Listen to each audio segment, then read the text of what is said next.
À la une ce soir, la colère de la classe politique après la publication du décret de catastrophe naturelle. Celui-ci ne reconnaît pas les dégâts dus au vent pour la Guadeloupe continentale. Une nouvelle claque pour les habitants de la région Basse-Terre, mais aussi pour les agriculteurs. On le croyait mort, mais le lion ne meurt pas. Victorin Lurel a fait son grand retour sur la scène politique hier. Il a été élu sénateur de la Guadeloupe. Nathalie Dinan nous livrera son analyse de ce scrutin. Câble électrique qui se balade encore au sol. Les écoles de Capesterre-Belle-Eau n'étaient pas encore prêtes à accueillir les élèves aujourd'hui. Les équipes de la ville travaillent d'arrache-pied pour un retour à la normale d'ici demain. Les précisions d'Yvan Lemar sont à venir. Et une troisième édition décevante pour le campus Outre-mer dans les jardins du ministère. Peu d'associations étudiantes ont accepté de jouer le jeu. Certains territoires n'étaient même pas représentés.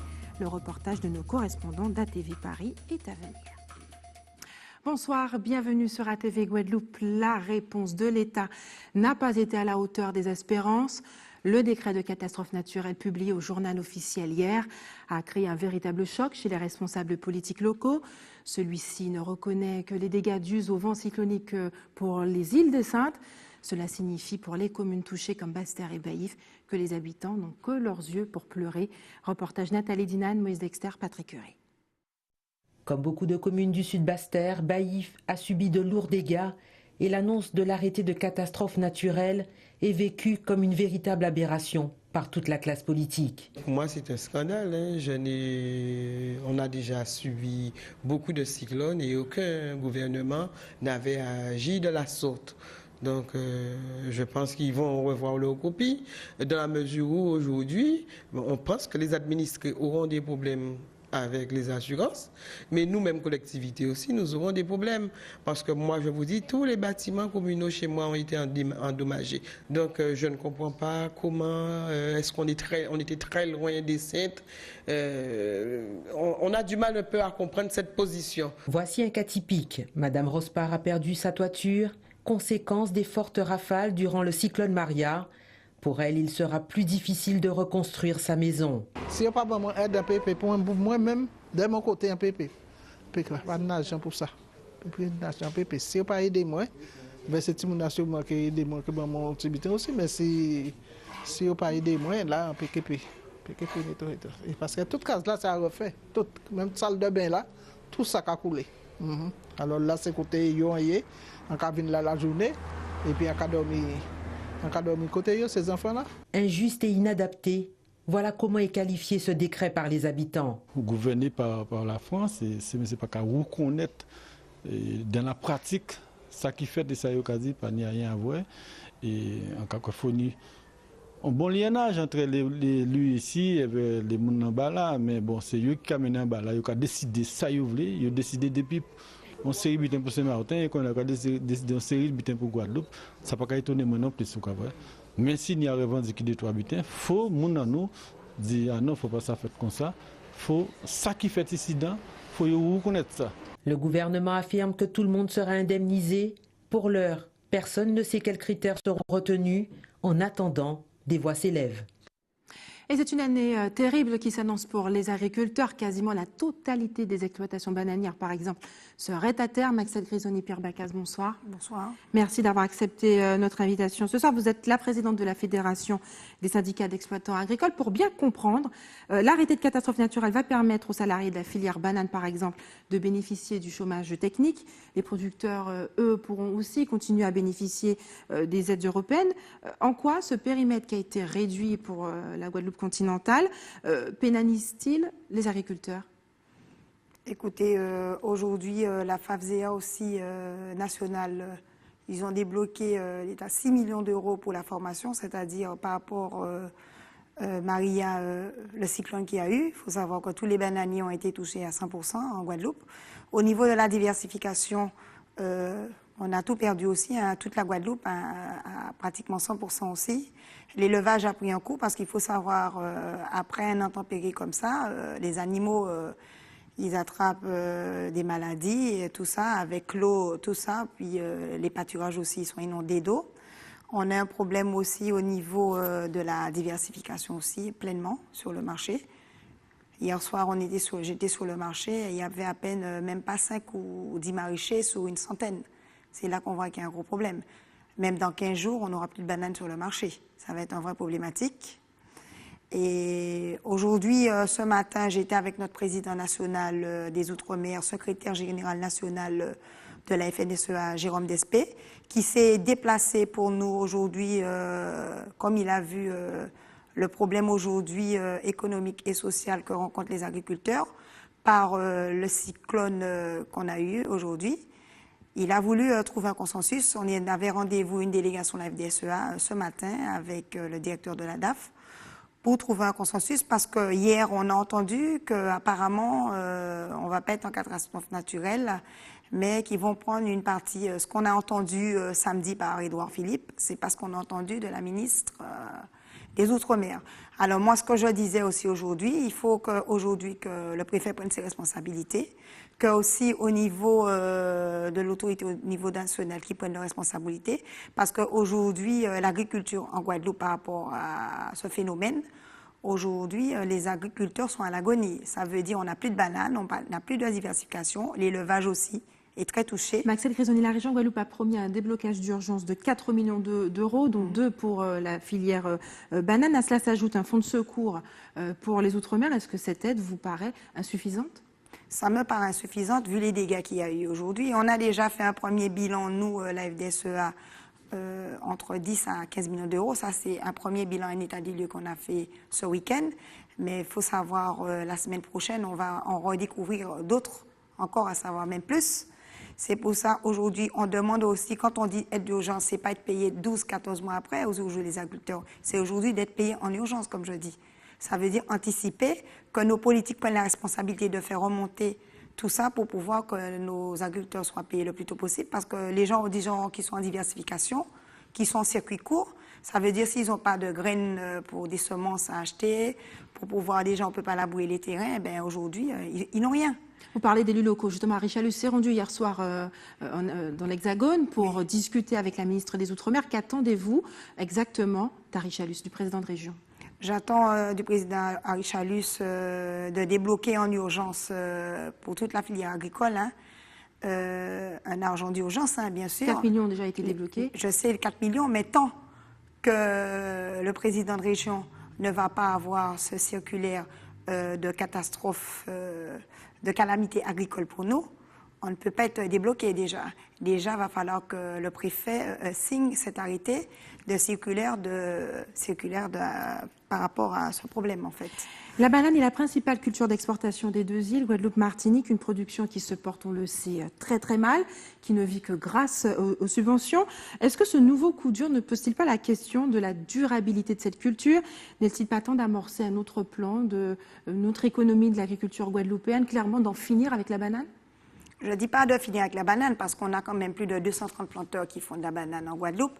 Mais aujourd'hui, ça fait plus de 2 ans, on a beaucoup de planteurs de bananes. Même moi, je suis planteur de bananes, je ne m'en tire pas aujourd'hui. Ça veut dire, pendant l'été là, la banane se vendait à 4 €. Ça veut dire qu'il fallait qu'on prenne de l'argent pour pouvoir mettre entre les avaries qu'on avait dans la banane.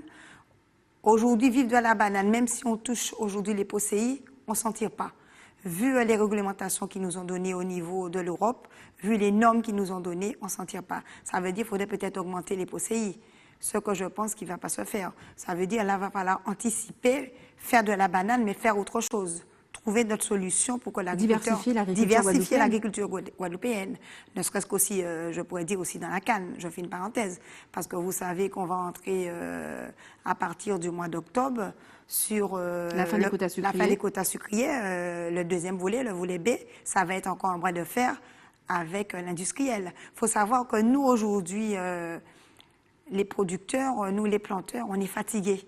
On est fatigués parce que tous les jours, c'est un bras de fer, que ce soit pour la banane, que ce soit pour le maraîchage, que ce soit pour la canne. On est fatigués. Non seulement on a un travail qui est dur, qui est prenant, se réveiller tôt le matin, aller se coucher très tard et encore faire un bras de fer. Vous imaginez? Et aujourd'hui, je peux vous dire qu'aujourd'hui, les planteurs, ils sont fatigués. Je me demande si dans 10 ans encore, on va avoir autant de producteurs guadeloupéens si on continue comme ça.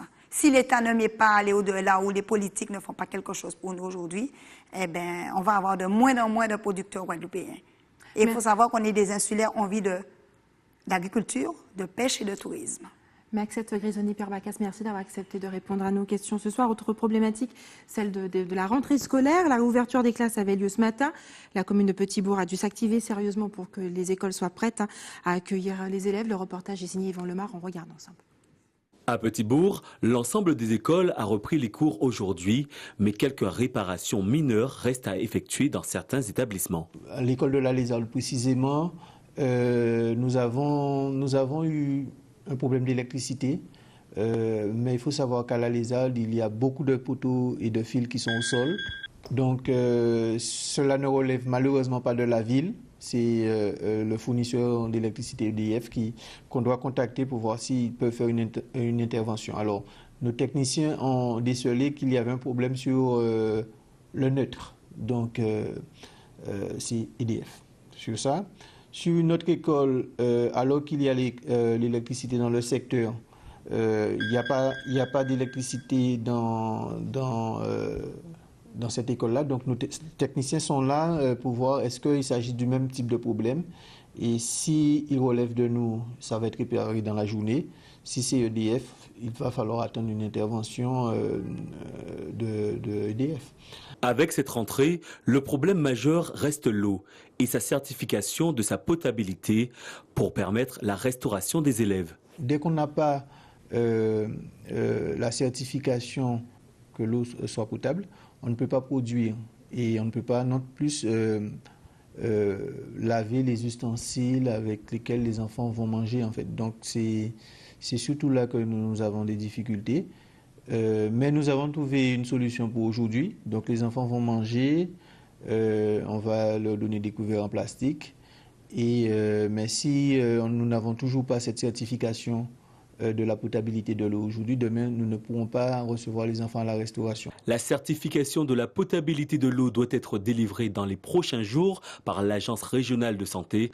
En attendant, la restauration des écoles de Petit-Bourg ne sera pas assurée. Et même problématique dans les écoles de la ville de Capesterre-Belle-Eau qui n'a pas pu ouvrir ses portes aujourd'hui. Le reportage est signé Yvan Lemar. À Capesterre-Belle-Eau, les services communaux sont à pied d'œuvre. Depuis la semaine dernière, le nettoyage des établissements et l'enlèvement des déchets verts ont été faits. Mais selon la municipalité, les conditions sanitaires et sécuritaires ne sont pas encore réunies. Pour continuer à garantir l'aspect sanitaire, il faut qu'il y ait de l'eau en permanence. Et c'est ça que nous ne savons pas, et c'est pour ça que l'une des raisons qui a permis que le maire dit qu'il n'y a pas encore de retour, c'est la poursuite du service de l'eau. Vous savez très bien qu'il y a des toilettes, il y a le nettoyage, et cela ne peut pas donner aux équipes des écoles un espace qui ne pourrait pas être suivi. Voilà pourquoi nous faisons le point avec, bien sûr, la CSBT, chargée de l'eau dans une commune, pour que cela soit fait. Manque le problème d'EDF. Deux problèmes se posent. Le problème d'alimentation, qui est levé dans la plupart des écoles, sur 6 écoles, qui nous restent sur 18, qui ne sont pas alimentées. Mais de plus, nous avons constaté un nombre important de fils publics le long de certains trottoirs que les adultes enjambent, mais nous n'avons pas souhaité que nos enfants aillent à l'école, en primaire notamment où ils vont seuls, et puissent toucher à des fils qui sont assez souvent en tension. C'est le cas d'Île-et-Pérou, un groupe scolaire avec 2 écoles où il n'y a pas de problème d'alimentation, il n'y a pas de problème de branche dans la cour, mais il y a un câble à côté et dans la cour et qui est encore sous tension. Donc le point est fait encore aujourd'hui avec service EDF, le signalement a été fait, mais nous voulons les solutions d'enlèvement de ces fils et c'est à cela que nous attelons depuis ce matin avec donc tous ces prestataires autres que la commune pour pouvoir garantir l'entrée de tous les enfants. Depuis mercredi, une commission de crise se réunit tous les jours pour faire un point sur l'avancée des travaux. Nous voulons avoir la garantie d'EDF notamment que ces fils seront replacés ou du moins déplacés de ces parcours-là. Ce que nous attendons encore aujourd'hui puisque le point est fait heure après heure avec les services d'EDF qui ont bien sûr aussi beaucoup à faire. Et sur l'alimentation potable, comme je vous le disais, le point aussi est fait. Alors, il est clair que si l'eau n'est pas de retour de façon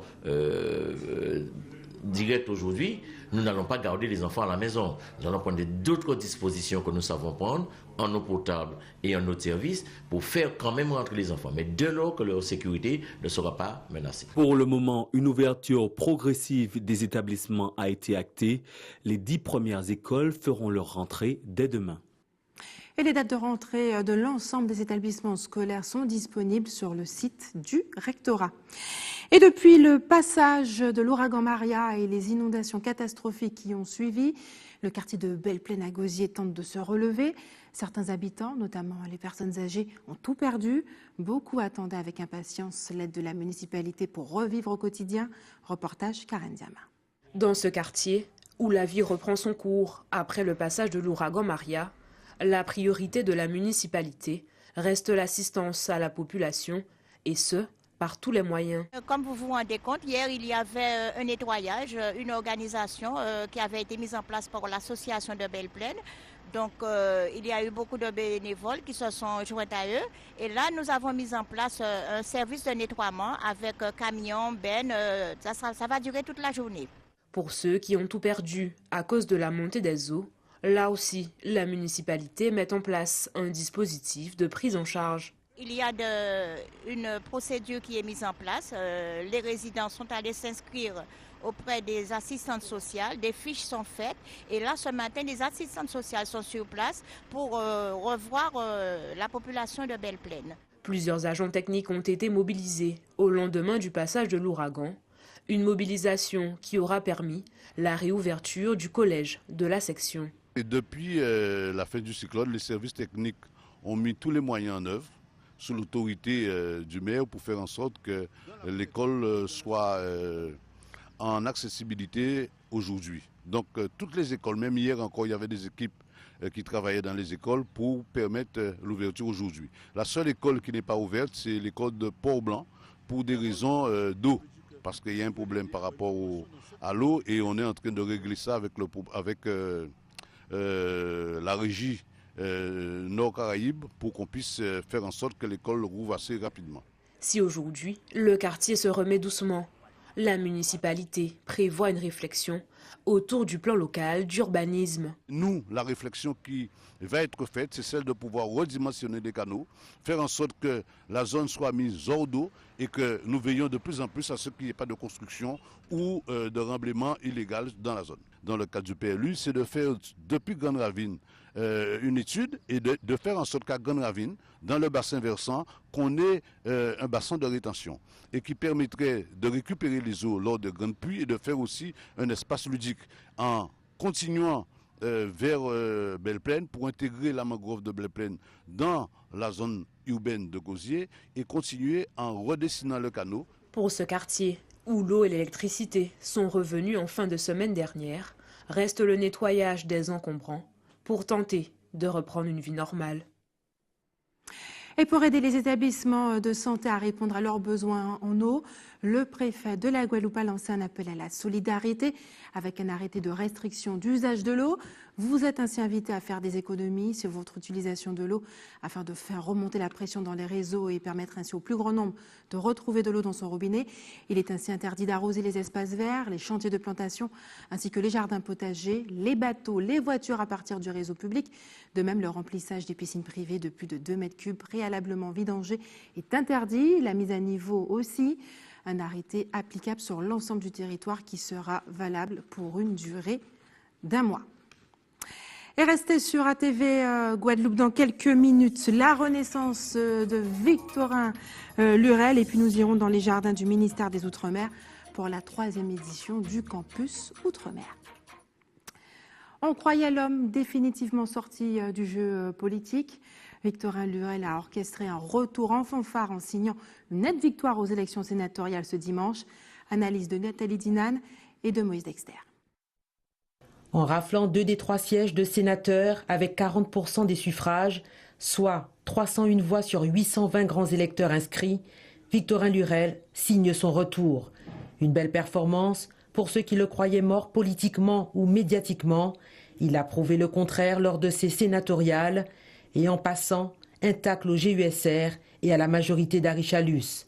Car au vu des chiffres, Cette élection s'est jouée entre deux partis, le Guadeloupe Uni Solidaire et Responsable et la Fédération du Parti Socialiste.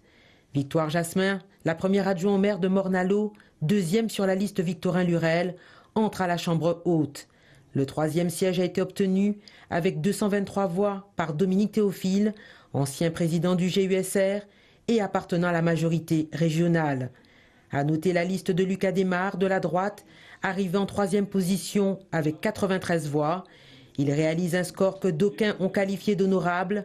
Victorin Lurel, Victoire Jasmin et Dominique Théophile sont les heureux sénateurs de la Guadeloupe.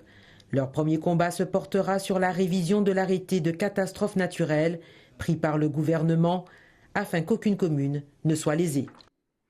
Et puis en Martinique, pour la première fois, une femme, Catherine Conconne, a été élue sénatrice. Les candidats investis par le mouvement indépendantiste martiniquais et les Républicains n'ont pas fait le poids. Retour sur cette élection qui s'est jouée en 2 tours avec Kathleen Bilascopette, Alizé Lutran, Michelet François et Jean-Marc Dabreux.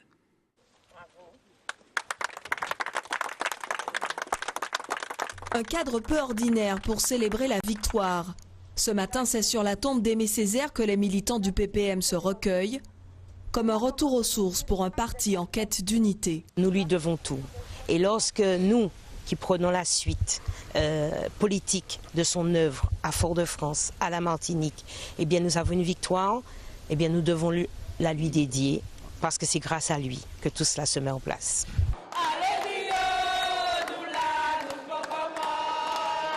Après les législatives, ces sénatoriales marquent un nouveau signal fort pour le camp Letchimy. 464 voix en faveur de Catherine Conconne, 387 pour Maurice Antiste.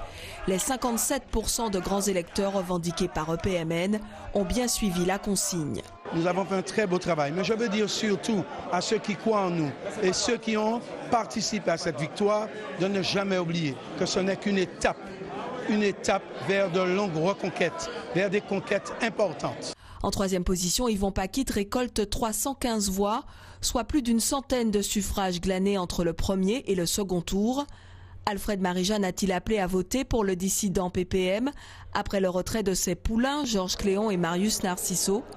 Rien ne permet de l'affirmer, une chose est sûre, les balisiers auront à statuer sur l'avenir du premier adjoint au maire de Fort-de-France. Les instances du parti vont se réunir dans les jours, les semaines qui viennent pour prendre des décisions sur la conduite à adopter concernant un certain nombre de cas qui se posent au niveau du parti.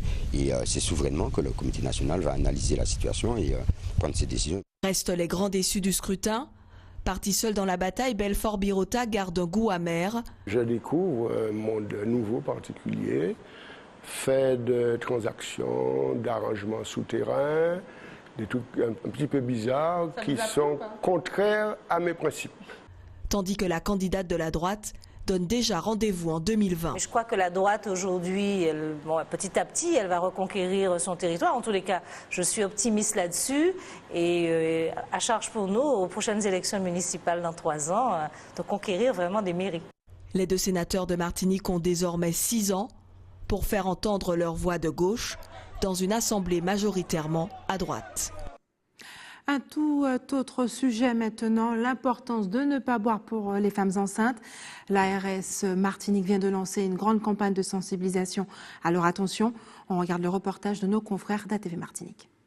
Chaque année en France, 8000 enfants naissent avec un syndrome d'alcoolisation fœtale. En Martinique, on enregistre environ 4500 naissances par an. Si le phénomène est plutôt rare chez nous, la consommation même occasionnelle d'alcool durant la grossesse peut avoir des conséquences dramatiques sur l'enfant. L'alcool est très toxique pour le développement du cerveau du bébé. Au contraire, au premier trimestre, il est encore beaucoup plus sensible aux toxiques. Et en fin de grossesse, le cerveau, si vous voulez, il s'affine. Donc, il va entraîner un retard donc, du développement du fœtus, et essentiellement au niveau de la tête. Et c'est des lésions irréversibles à partir du moment où le bébé a une microcéphalie et vous voyez, cette dysmorphie faciale qui est propre au syndrome d'alcoolisme fœtal. C'est pas parce qu'elle arrête de boire que ça va se réparer. Pour moi spécialement, je bois pas d'alcool, donc j'ai des copines, des sœurs qui boivent de l'alcool. Après, je leur dis qu'il faut pas boire parce que c'est pas bon pour l'enfant, mais bon, On aura beau dire, mais ils n'écoutent pas du tout. L'alcoolisation fœtale, de prime abord, le terme ne parle pas forcément au plus grand nombre. Et pourtant, nombre de personnes semblent prendre la mesure du risque lié à la consommation d'alcool durant la grossesse. Ça rend l'enfant infirme, toutes sortes de choses. Je sais qu'une femme enceinte ne doit pas boire d'alcool. C'est pas bon, même un petit verre. Quand c'est absorbé, quel que soit le degré d'absorption, ça a des conséquences physiologiques, psychologiques, mentales. Pour aller toujours plus loin dans la conscientisation, faire évoluer les comportements et notamment ceux de l'entourage des femmes enceintes, cette année encore, l'antenne locale de l'ARS met en place une vaste campagne de sensibilisation. On va voir à la télévision des spots qui sensibilisent sur cette prise d'alcool, des affiches et puis des calendriers. Pour chaque mois, une nouvelle recette leur est proposée de boissons sans alcool, alors qu'avec plein d'imagination, plein de couleurs. Tout ça pour rester dans le ludique, mais tout en étant zéro alcool. La première cause de handicap non génétique serait quand même la consommation d'alcool, quel que soit le terme de la grossesse. Pour ne prendre aucun risque, vous l'aurez donc compris, durant la grossesse, c'est zéro alcool. Et le campus Outre-mer a ouvert ses portes aux étudiants ultramarins ce week-end dans les jardins du ministère. Contrairement aux 2 années précédentes, cette 3e édition n'a pas connu un franc succès. Seules 6 associations étudiantes, dont 2 antillaises, étaient présentes pour conseiller le peu d'étudiants qui avaient fait le déplacement. Reportage Solène Boissé. Un campus vide. Habitué à une dizaine d'associations, cette année, les jardins du ministère n'en comptaient que 6. Emma vient pour la 2e fois et aujourd'hui, elle est plutôt déçue. Je suis revenue pour voir l'ambiance et du coup, il y a beaucoup moins de choses cette année que l'année dernière et je trouve ça dommage. Il y avait des activités où on pouvait se retrouver ensemble et ça favorisait un peu plus le contact et là, du coup, c'est pas le cas. Moins d'activités, mais surtout moins de jeunes. Il n'était que 200 contre les 3000 visiteurs sur les 2 éditions précédentes. La ministre des Outre-mer n'a pas encore donné d'explication pour ce manque d'affluence, mais profite de l'occasion pour faire passer un message politique en vue de la prochaine édition. Le campus aujourd'hui a accueilli moins de jeunes, me dit-on.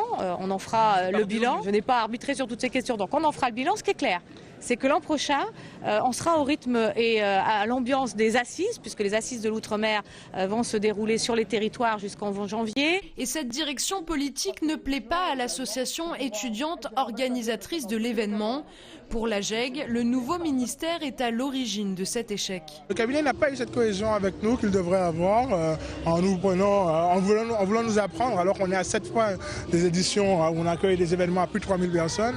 En voulant jouer, on s'improviser organisateur, on ne s'improvise pas organisateur. Ils en paieront les conséquences. C'est-à-dire que c'est le campus qui finalement aura coûté le plus cher au ministère. Le plus cher avec une dépense proche des 70 000 €, ce qui équivaut à 300 € dépensés par visiteur.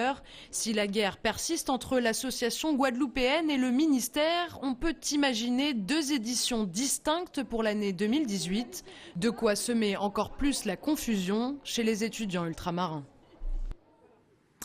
Et c'est l'heure des informations pratiques maintenant. L'équipe de l'établissement français du sang vous donne rendez-vous directement au CHU de Pointe-à-Pitre-Abîme de 8h à 16h. Et enfin, si vous avez des informations à nous communiquer, n'hésitez pas à nous appeler au 60 11 2 fois. Et voilà, c'est la fin de notre édition locale et régionale. Mais avant de se quitter, je vous rappelle les principaux titres de ce lundi 25 septembre. Nous l'avons vu ce soir, la colère de la classe politique après la publication du décret de catastrophe naturelle. Celui-ci ne reconnaît pas les dégâts dus au vent pour la Guadeloupe continentale.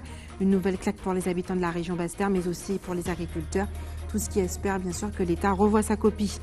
On le croyait mort, mais le lion ne meurt pas. Victorin Lurel a fait son grand retour sur la scène politique hier. Il a été élu sénateur de la Guadeloupe. Et puis les écoles de Capesterre-Belle-Eau espèrent bien rouvrir leurs portes aux écoliers d'ici demain. Une rentrée progressive. Les équipes de la ville travaillent d'arrache-pied pour un retour à la normale dans les plus brefs délais. Et enfin une 3e édition du campus Outre-mer décevante ce week-end dans les jardins du ministère. Peu d'associations étudiantes ont accepté de jouer le jeu. Certains territoires d'outre-mer n'étaient même pas représentés. Merci d'avoir choisi ATV Guadeloupe. Je vous souhaite une excellente soirée. On se retrouve demain à 18h50.